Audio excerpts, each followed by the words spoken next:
Okey, Assalamualaikum warahmatullahi wabarakatuh. So, kita akan buat proses menukar. Okey, sebelum saya tukar, saya nak kena servis dulu.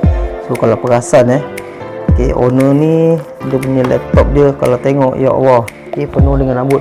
So, apa yang saya kena buat, saya kena servis dulu lah. Okey, bersihkan dulu. Okey. Sebab apa kalau habuk ni semua kita kena bersihkan.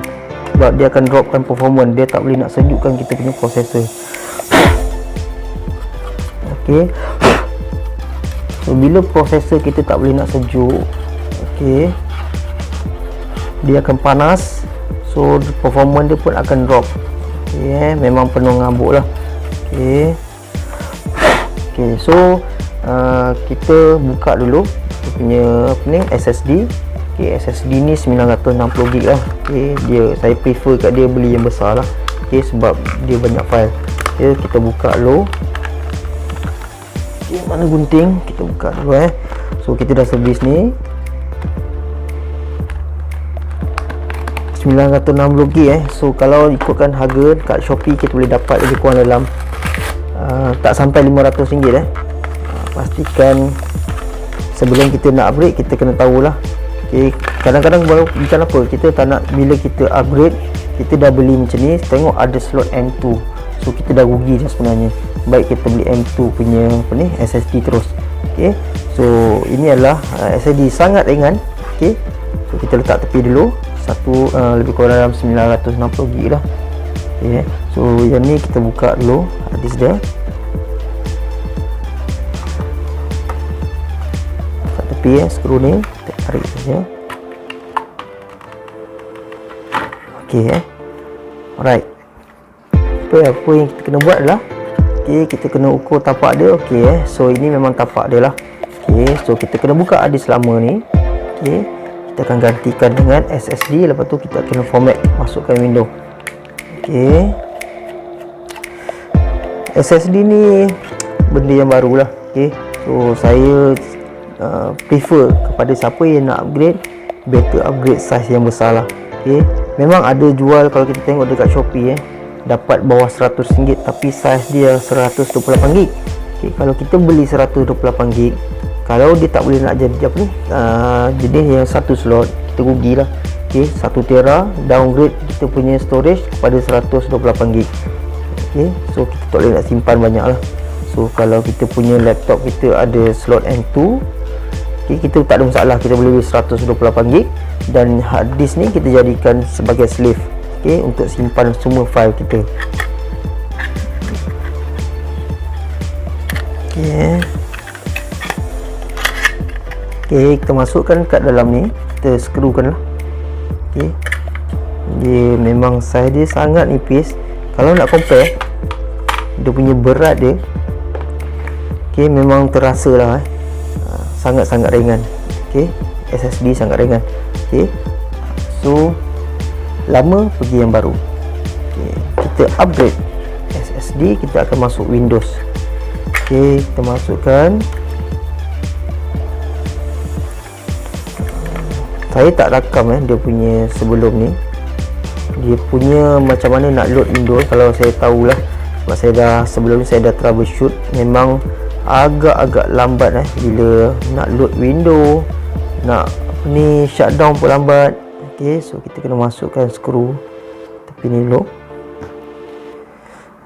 Okey, gigil pula sebab apa gigil? Sebab first time buat SSD ni. Tak adalah saja je sebab excited. Okey, kita skru, kan tak gigil.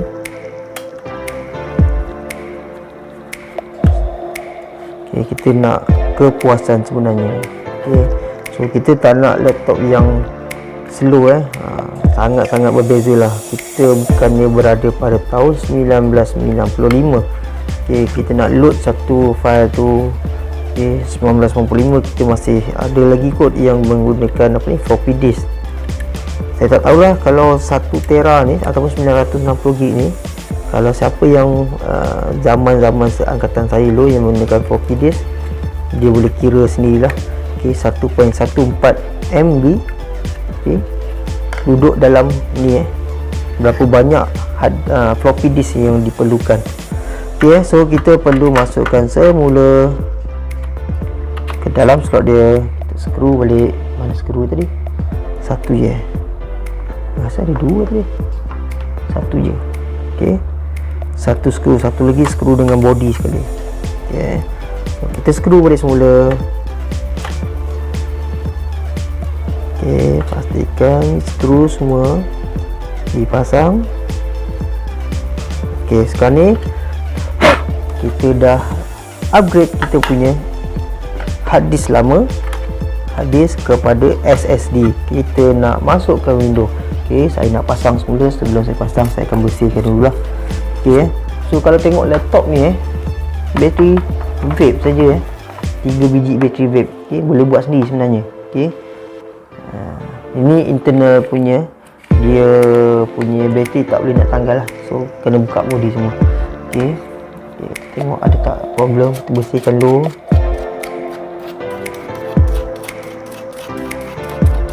Lain tak masalah. Ni dah bersihkan tadi, habuk dah penuh tadi. Kita bersihkan. okey, so kita akan masukkan dia punya keyboard. okey, keyboard dia kita masukkan.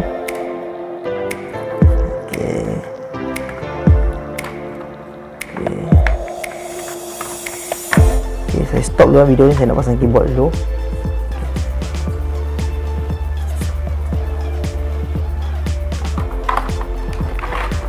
okey, so kena hati-hati lah pasang benda.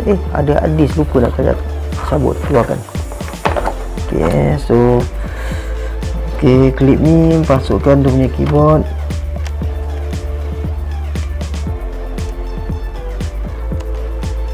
Kena berhati-hati masa kita buat laptop ni, dia tak sama dengan desktop.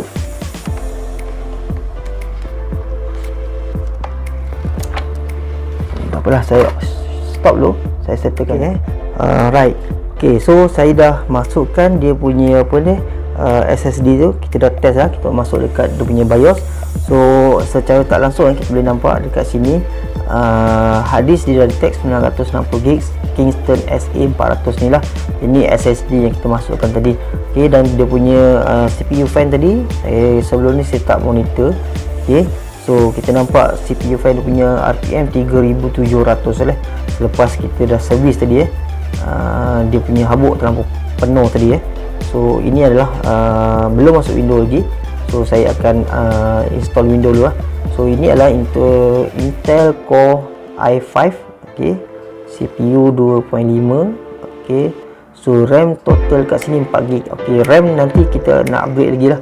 okey, so user ni tengah tunggu dia punya RAM sampai, lepas tu baru kita akan upgrade RAM pula.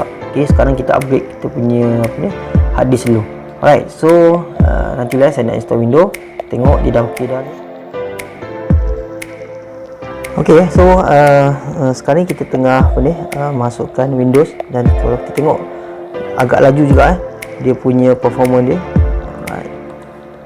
okey, kita masukkan Windows.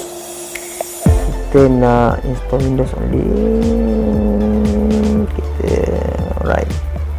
okay, so 960GB tadi 960GB kalau kita tengok hard disk tadi.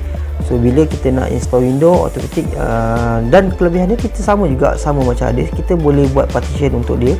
So saya nak buat partition 500GB 500 lah. So 500GB untuk sistem, dan balance dia untuk storage biasalah. So kita buat dulu kita tunggulah. okey, Windows semua install dalam SSD. Kita tengok laju tak laju lepas ni. So biarkan dia buat kerja dulu. okey, so sekarang saya dah habis selesai install Windows 10. kita masukkan Windows 10. So kita akan test dengan dia punya kecepatan dia. So saya try restart.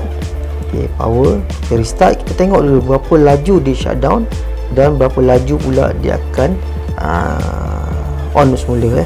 So memang sangat pantas boleh nampak perbezaan dia. okey, so bila kita buka semula, kita restart, tak sampai seminit okey, alright, nampak perbezaan dia sangat-sangat cepat. bila kita dah tukar kepada SSD. Okay, tak sampai 1 minit kita dah masuk Windows. Alright. Okay, so kepada siapa yang nak tukar kepada SSD, saya cadangkan ambil 500 GB ke atas. So sangat sesuai lah. So saya akan buat backup lah. So file-file yang ada dalam ni semua, so saya akan backupkan ke dalam SSD. Okay, jumpa lagi insyaAllah. Assalamualaikum warahmatullahi wabarakatuh.